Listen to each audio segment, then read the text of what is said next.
ശബരിമലയിൽ നടക്കുന്ന കൊള്ളകൾ ഒന്നിന് പുറകെ ഒന്നായിട്ട് പുറത്തേക്ക് വന്നുകൊണ്ടിരിക്കുന്നു. പക്ഷേ ഇതിനെ സംബന്ധിച്ച് കേസുകളൊന്നും എടുക്കുന്നില്ല.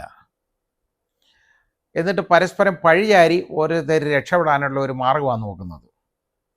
ഈ ഉണ്ണികൃഷ്ണൻ പോറ്റി ആരാണ് എന്ന് പരസ്പരം ചോദിക്കുന്ന കാഴ്ച, അതായത് മന്ത്രി ചോദിക്കുന്നുണ്ട്, ആ ബഹുമാനപ്പെട്ട ബഹുമന്ത്രി എന്ന് പറഞ്ഞില്ലെങ്കിൽ പിന്നെ പ്രശ്നമുണ്ടല്ലോ, ബഹുമന്ത്രിയും ചോദിക്കുന്നുണ്ട്, ദേവസ്വം ബോർഡ് പ്രസിഡന്റ് ചോദിക്കുന്നുണ്ട്.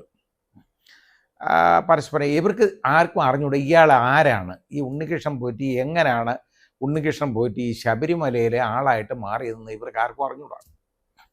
പക്ഷെ അയാളെക്കുറിച്ച് പറഞ്ഞു കേൾക്കുന്നത് മുമ്പ്, അതായത് വർഷങ്ങൾക്ക് മുമ്പ് അയാൾ അവിടുത്തെ ഈ ഒരു ഒരു അതായത് ആ മെയിൻ പൂജാരിയല്ല, അല്ലാത്ത ആളിൻ്റെ സഹായിയായിട്ട് വന്ന ഒരാളാണ് ഇയാളെന്ന് പറയപ്പെടുന്നു. അത് ഇങ്ങനെ പറയുന്നേ ഉള്ളൂ, ഒരു പ്രാവശ്യം കണ്ട് അങ്ങനെ ഇരുന്നിട്ടുണ്ട്. അതോടുകൂടി ഇയാൾ അവിടുത്തെ വലിയ ആളായിട്ട് മാറി. ഇയാൾ ശബരിമലയുടെ ഓണറാണ് ഇപ്പോൾ യഥാർത്ഥത്തിൽ ഉണ്ണികൃഷ്ണൻ പോറ്റി. അയാൾ അവിടെ അങ്ങ് സ്പോൺസർ ആയിട്ട് മാറി. അയാൾ ഓരോന്ന് കൊടുക്കുക. അയാൾ ഒരു വലിയ മാല അയ്യപ്പന് കാണിക്ക കൊടുക്കുന്നു, പിന്നെ സ്വർണ്ണമാല. അതേപോലെ തന്നെ അയാൾ ഈ അന്നദാനം സ്പോൺസർ ചെയ്യുന്നു.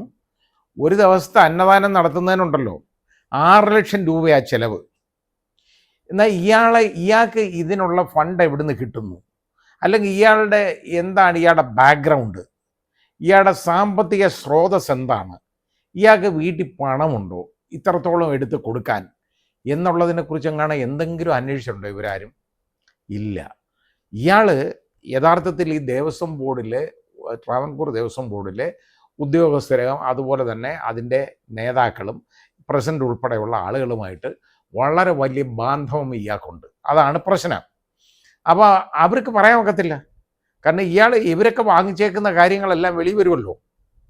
ഇങ്ങനെ ഇവരാരും അറിയാൻ വയ്യാതെ ഈ ശബരിമലയിൽ ഇരുന്ന പീഠം, അതായത് ദ്വാരപാലക പീഠങ്ങൾ 2 എടുത്ത് ഇയാളെ വീട്ടിൽ കൊണ്ടുവച്ചിരുന്നു. അത് ഇയാൾ പറയുന്ന ഇയാളുടെ വീട്ടിലല്ല, വാസുദേവൻ എടുത്തുകൊണ്ട് പോയതാണ്, ഇയാൾക്ക് അറിഞ്ഞുകൂടായിരുന്നു എന്ന് പറയുന്നു. വാസുദേവൻ ഇയാളുടെ സഹായിയാണ് വാസുദേവൻ. അപ്പോൾ ഇവർ ഒക്കെ ഉള്ള ഈ തമ്മിലുള്ള ബന്ധം, എന്നിട്ട് അവസാനം എവിടുന്ന് ഇയാൾ തന്നെ ഒരു പരാതി കൊടുക്കുന്നു. പീഠങ്ങൾ അവിടെ ഉണ്ട്, ദേവസ്വത്തിനകത്തവൻ്റെ സ്ട്രോങ് റൂമിലുണ്ടായിരുന്നതാണ്. അത് അവിടെ കാണും.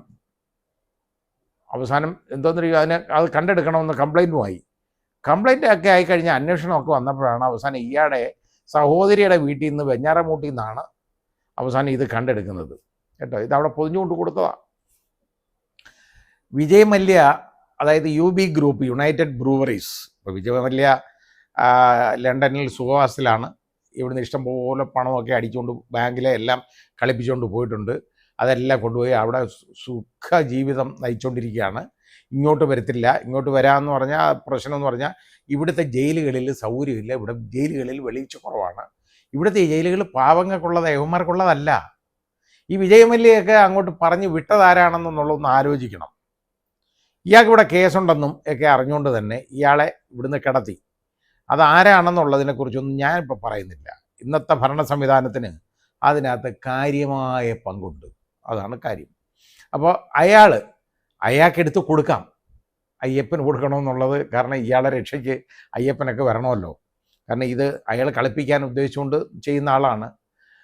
അവസാനം അയാൾ ഒരുപാട് പേരെ മുടിപ്പിച്ചു, കളിപ്പിച്ചു, ബാങ്കുകളെല്ലാം കളിപ്പിച്ചു. അതായത് നമ്മുടെ ഇന്ത്യൻ ഗവൺമെൻറ്റിനെ തന്നെ മുഴുവനായിട്ട് മുച്ചൂടും കളിപ്പിച്ചുകൊണ്ട് പോയേക്കാണ്. 13,000 കോടികളാണ് ഉള്ളത്. അങ്ങനെ ഇയാൾ 1998 ഇവിടെ ശ്രീകോവിൽ, അതായത് അയ്യപ്പ ക്ഷേത്രത്തിലെ, ശബരിമല ക്ഷേത്രത്തിലെ ശ്രീകോവിൽ എല്ലാം മുഴുവനായിട്ട് തന്നെ അങ്ങ് സ്വർണം പൂശി. അപ്പോൾ അതിൻ്റെ ഈ ദ്വാരപാലകർ ഉൾപ്പെടെയുള്ള ഭാഗമാണ് വരുന്നത്.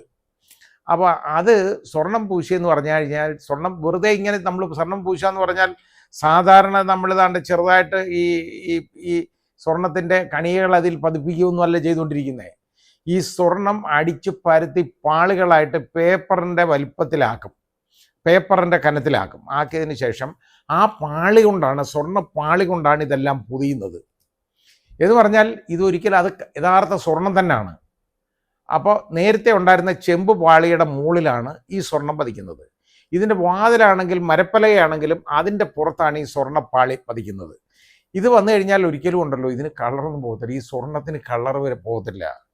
അതാണ് സ്വർണത്തിൻ്റെ പ്രത്യേകത. സ്വർണത്തിനകത്ത് ക്ലാവ് പിടിക്കത്തില്ല, നേരെ മറിച്ച് ചെമ്പിലാണെങ്കിൽ ക്ലാവ് പിടിക്കും കേട്ടോ. അപ്പോൾ ഇത് ഈ 1998 ഇത് ചെയ്തു കഴിഞ്ഞു. UB ഗ്രൂപ്പ് മുഴുവനായിട്ട് കൊടുത്തു. അതിന് 30.5 കിലോ സ്വർണമാണ് അതിന് ചിലവാക്കിയിട്ടുള്ളത്. ആ 30.5 കിലോ സ്വർണത്തിൽ ഇപ്പോൾ ഏതാണ്ട് ഒരു 4-4.5 കിലോ ഇപ്പോൾ അവിടുന്ന് അടിച്ചു മാറ്റപ്പെട്ടു പോയി. അത് കാരണം എന്താണെന്നറിയോ, ഈ ദ്വാരപാലകന്മാരെ പൊതിഞ്ഞിരുന്ന പാളി ഉണ്ടല്ലോ, സ്വർണ്ണപ്പാളി, അതെടുത്ത് അതിന് നിറം കുറഞ്ഞെന്ന് പഴയ president, Devaswom board president Padmakumar പറയുന്ന ഒന്നേ, അത് ചെമ്പുപാളിയായിരുന്നു. ചെമ്പുപാളി എന്ന് വിജയ് മല്യ കൊടുത്തേ. വിജയ് മല്യക്ക് നഷ്ടമൊന്നും ഉള്ളതല്ല, അയാളുടെ കൈ നഷ്ടം വരുന്നതല്ല, പൊതുജനങ്ങളുടെ പൈസയാണ്. അയാൾക്കിത് എടുത്ത് കൊടുക്കുന്നതിനൊരു വിഷമമില്ല, അയാൾ ഇങ്ങനെ കൊടുത്തു. പുറകെ മദ്യരാജാവായിരുന്നു അയാൾ. UB ഗ്രൂപ്പ് എന്ന് പറയുന്ന യുണൈറ്റഡ് ബ്രൂവറീസ് എന്ന് പറയുന്നത് ഇന്ത്യയിലെ ഏറ്റവും വലിയ മദ്യനിർമ്മാണ കമ്പനിയായിരുന്നു. അപ്പോൾ ഇപ്പോഴും അങ്ങനെയാണ്. അതിപ്പോൾ അയാളുടെ കയ്യിൽ നിന്ന് മാറി എന്നുള്ളതേ ഉള്ളൂ. അയാളത് വിറ്റ് കാശ് വാങ്ങിച്ചിട്ടുണ്ട്. അപ്പോൾ UB ഗ്രൂപ്പ് ചെയ്തതാണ്, വിജയ് മല്യ ചെയ്തതാണിത്, കൊടുത്തതാണ്. അപ്പോൾ അതിൻ്റെ അന്നത്തെ പടങ്ങളൊക്കെ കണ്ടാൽ തന്നെ അറിയാം, ഒരേപോലെ തന്നെ ഈ ശ്രീകോവിലിനും അതേപോലെ തന്നെ ഈ ദ്വാരപാലകർക്കും എല്ലാം ഈ സ്വർണ്ണപ്പാളി, സ്വർണം പൊതിഞ്ഞിട്ടുണ്ട്. അതാണ്. എന്നിട്ട് 1999 നമ്മുടെ പഴയ പ്രസിഡന്റ്, അതായത് പത്മകുമാർ, അദ്ദേഹം ഒരു മുൻ MLA ഒക്കെയാണ്, പത്തനംതിട്ടക്കാരനുമാണ്. അയാൾ പറയുന്നത് എന്താണെന്നറിയോ, ഇതിൻ്റെ നിറം കുറഞ്ഞു കേട്ടോ, അത് കറുത്തിരിക്കുന്നു. സ്വർണം ഈ ശ്രീകോവിലിൻ്റെ ഇരുവശത്തും ഇരിക്കുന്ന ഈ ദ്വാരപാലകർ കറുത്തിരുന്നതുകൊണ്ട് അപ്പം അത് ശരിയാക്കാനായിട്ട് ഉണ്ണികൃഷ്ണൻ പോറ്റി കൊടുത്തു. ഈ ഉണ്ണികൃഷ്ണൻ പോറ്റി എന്ന് പറഞ്ഞാൽ ആരാ? അയാളുടെ കയ്യിൽ എങ്ങനെ ഇത് കൊടുത്തു? ഈ സ്വർണ്ണപ്പാളി ഇയാൾ കൊണ്ടുപോയി, ഇളക്കി കൊണ്ടുപോയി എന്തിനാണെന്നറിയോ, ഇത് സ്വർണ്ണം പൂശി കൊണ്ടുവരായി. അപ്പോൾ അതിൻ്റെ ആ പാളി എടുത്ത് മാറ്റി ആ ചെമ്പിൻ്റെ പുറത്ത് സ്വർണ്ണം പൂശി പിന്നെ ഇതാണ് ചെയ്തേക്കുന്നത്. അപ്പോൾ സ്വർണ്ണപ്പാളിയല്ല, നേരെ മറിച്ച് അത് ചെമ്പുപാളിയാണ് എന്ന് വരുത്തി തീർക്കാനുള്ള വ്യഗ്രത പത്മകുമാറിൻ്റെ വാചകത്തിൽ നിന്ന് കാണാം നമുക്ക് കേട്ടോ. അത് വായിച്ചറിയാം, നമുക്ക് മനസ്സിലാക്കാൻ പറ്റും. ഇത് അവിടുത്തെ ആളുകളെല്ലാം കൂടെ ആലോചിച്ച് ചെയ്തേക്കുന്നതാണ്. ഞാൻ നേരത്തെ പറഞ്ഞ ഒരു കിലോ സ്വർണം എന്ന് പറയുന്നുണ്ടല്ലോ 124 പവനാണ്. ഒരു പവൻ ഇന്നത്തെ വിലയെന്ന് പറയുന്നത് 86,000 രൂപയ്ക്ക് അടുത്ത് വില വരും. 85,000-ന് മേളിലായി വില വരും. അപ്പോൾ ഇത് എത്ര പവനുണ്ട്, എത്ര കോടി രൂപയാണ് എന്ന് നിങ്ങളൊന്ന് കണക്കാക്കിക്കോളൂ. അടിച്ചാൽ ഈ പൂജ്യം പോലും തീരുന്നില്ല, ആ രീതിയിലിരിക്കുകയാണ്. അപ്പോൾ ഇതെല്ലാം എടുത്തുകൊണ്ട് പോയി. ഇത് കൊണ്ടുപോയതിന് ശേഷം ഈ ക്ഷേത്രത്തിലെ ഉണ്ടതിൻ്റെ പ്രത്യേകത നമ്മളൊന്ന് ആലോചിച്ച് നോക്കിക്കോളൂ. വനമധ്യത്തിലുള്ള ഒരു ക്ഷേത്രമാണ്. അത് തന്നെയാണ് അതിൻ്റെ പ്രത്യേകതയും, വളരെ വലിയ പ്രത്യേകത. വളരെ ശക്തിയുള്ള ആയതായിട്ടാണ് ആളുകൾ, വിശ്വാസികളെല്ലാം അതിൽ വിശ്വസിക്കുന്നത്. ഒരുപാട് നാനാജാതി മതസ്ഥർ വരുന്നതാണ്. അത് യഥാർത്ഥത്തിൽ ഒരു ഹിന്ദു ക്ഷേത്രമെന്ന് പോലും പറയാൻ ഒക്കത്തില്ല. അത് മതേതരത്തിൻ്റെ ഒരു പ്രതീകമാണ് യഥാർത്ഥത്തിൽ ഈ ക്ഷേത്രം. ഏതാണ്ട് തിരുപ്പതി ചെല്ലുന്ന പോലുള്ള ആളുകൾ, അതായത് ഇന്ത്യയിൽ തന്നെ ഏറ്റവും കൂടുതൽ ആളുകൾ ചെല്ലുന്ന ക്ഷേത്രങ്ങളിൽ ഒന്നാണ് ശബരിമല. അതിൻ്റേതായ ഒരു സാങ്ക്ടിറ്റി ഉണ്ട്. പലപ്പോഴും അത് കളയാൻ ശ്രമിച്ചിട്ടുണ്ട്. പണ്ട് തന്നെ ഒരു തമിഴ് നടി വന്ന് ഇതിൽ വിഗ്രഹത്തിൽ തൊട്ടെന്നും പറഞ്ഞൊരു പ്രശ്നം ഉണ്ടാക്കി. പിന്നെ അത് അന്വേഷണത്തിൽ അത് വെറുതെയാണെന്ന് മനസ്സിലായി. പിന്നെ ഇതേപോലുള്ള ഓരോ കാര്യങ്ങളാണ്. ഒരിക്കൽ ഒരു തീപിടുത്തം ഉണ്ടായി. ഇങ്ങനെ പല പ്രശ്നങ്ങൾ അവിടെ ഉണ്ടായി. പിന്നെ സ്ത്രീകൾ കയറുന്ന ഒരു സംഭവം ഉണ്ടായി. അങ്ങനെ കയറ്റണം എന്നും പറഞ്ഞൊരു സംഭവം ഉണ്ടായി. ഇതെല്ലാം ഉണ്ടായെങ്കിൽ പോലും ശബരിമലയ്ക്ക് ഇപ്പോഴും ആ വാല്യുണ്ട്. പക്ഷേ അവിടെ ഈ ഭക്തർ കൊടുക്കുന്ന ഈ കാണിക്കയുണ്ടല്ലോ, അവരവർ കഷ്ടപ്പെട്ട് കൊടുക്കുന്നതാണിത്. ഭഗവാന് കൊടുക്കുന്ന കാണിക്ക, ഈ കൊടുക്കുന്ന കാണിക്കയൊക്കെയാണ് യവന്മാരിരുന്ന് മോഷ്ടിച്ചുകൊണ്ട് പോകുന്നത് അവിടെ കുറേ എണ്ണം. ഇതാണ് സംഭവിച്ചുകൊണ്ടിരിക്കുന്നത്. മോഷണത്തിൻ്റെ ഒരു തറവാടായിട്ട് ശബരിമലയെ മാറ്റിക്കളഞ്ഞത് ആരാണെന്ന് നമ്മൾ ആലോചിക്കണം. 2019 വരെ അവിടെ ഭരിക്കുന്ന ആരാണെന്ന് നമുക്കറിയാമല്ലോ. കൂടുതൽ അതിനെക്കുറിച്ച് പറഞ്ഞുകൊണ്ട് കാര്യമില്ല. അതായത് ആ സമയത്തെല്ലാം ഇത് രണ്ടാമതും ഇയാളെ ഇളക്കി കൊടുത്തയച്ചേക്കുന്നത്. എന്നിട്ട് ഇയാൾ ഈ പാളി കൊണ്ടുവന്നിട്ടുണ്ടല്ലോ, ബാംഗ്ലൂരിൽ ഒരു അയ്യപ്പ ക്ഷേത്രത്തിൽ കൊണ്ടുവച്ചിട്ട് അത് കാണിച്ചിട്ട് അതിൻ്റെ പേര് പിരിവെടുത്തു. ഇയാൾ നാട് മുഴുവൻ ഇങ്ങനെ പിരിവെടുക്കുകയാണ് ശബരിമലയുടെ പേരിൽ. ഇയാൾ ശബരിമലയുടെ ആരാണ്ടാണ് എന്നുള്ള ഒരു ധാരണയാണ്. എന്നാൽ യമനെ ആരുമല്ല എടുത്തത് എന്ന് കാണണ്ടേ? ഒരു വസ്തു, ഒരാളുടെ ഒരു മുതൽ, ഇപ്പം അയ്യപ്പ ഭഗവാന്റെ മുതലാണല്ലോ ഇത്. അത് ഒരു സ്ഥലത്തുനിന്ന് നമ്മളൊരു ദുരുദ്ദേശത്തോടുകൂടി അത് അങ്ങോട്ട് മാറ്റി വെച്ചെന്നിരിക്കട്ടെ, മാറ്റി വെച്ചാൽ പോലും അത് മോഷണത്തിൻ്റെ പരിധി വരും. അത് തെഫ്റ്റാണ്. അത് ഇന്ത്യൻ പീനൽ കോഡും അതുപോലെ തന്നെ BNSഉം അനുസരിച്ച് അത് തെഫ്റ്റാണ്. ഇതേവരെ ഇത്രയും, അതായത് ഈ പറയുന്ന പീഠങ്ങൾ, അതും സ്വർണം പൊതിഞ്ഞിട്ടുള്ളതാണ്. ആ പീഠങ്ങൾ ഇയാളുടെ വീട്ടിലായിരുന്നുവെന്നും 5-5.5 വർഷം ഇയാളുടെ വീട്ടിലും ആയിരുന്നു. അവസാനം ഇയാളത് ഒളിച്ചെടുത്ത് ഇയാളുടെ പെങ്ങളെ വീട്ടിൽ കൊണ്ടു കൊടുത്തു. ഇതിനൊക്കെ ആയിട്ട് പോലും ഇയാളുടെ പേര് കേസെടുക്കുന്നില്ലല്ലോ അവന്മാർ. കേസെടുക്കത്തില്ല. അതിൻ്റെ കാരണം എന്താണെന്നറിയാമോ? ഈ ഇതിലെ ചെമ്പ് തെളിഞ്ഞില്ലേ, അതുപോലെ ഇതിൻ്റെ പുറയിലുള്ള ചെമ്പിങ് തെളിയും. അതാണ് പ്രശ്നം. അതുകൊണ്ട് കേസെടുക്കത്തില്ല. ഇതുവരെ അയാളുടെ പേര് കേസെടുത്തിട്ടില്ല. എന്നാൽ മോഷണത്തിന് ശരിയായ രീതിയിൽ കേസെടുക്കേണ്ടതാണ്. എന്തുകൊണ്ട് പോലീസ് കേസെടുക്കുന്നില്ല? പിന്നെ നമ്മുടെ മുഖ്യമന്ത്രിയോടൊപ്പം ഇയാളും ചിരിച്ചു വിനീത വിധേയനായിട്ട് നിൽക്കുന്ന പടം ഒക്കെ മാധ്യമങ്ങൾ ഇന്നലെ കണ്ടു. ഇനി അതും ചിലപ്പം AI കളിയാണെന്നൊന്നും എനിക്കറിയത്തില്ല കേട്ടോ. അങ്ങനെ ഒരു പ്രശ്നമുണ്ട്. ഇപ്പം എല്ലാം AI ആണല്ലോ. എന്ത് വന്നാലും, ആളില്ലാ കസേര വന്നാലും അത് AI ആണ്.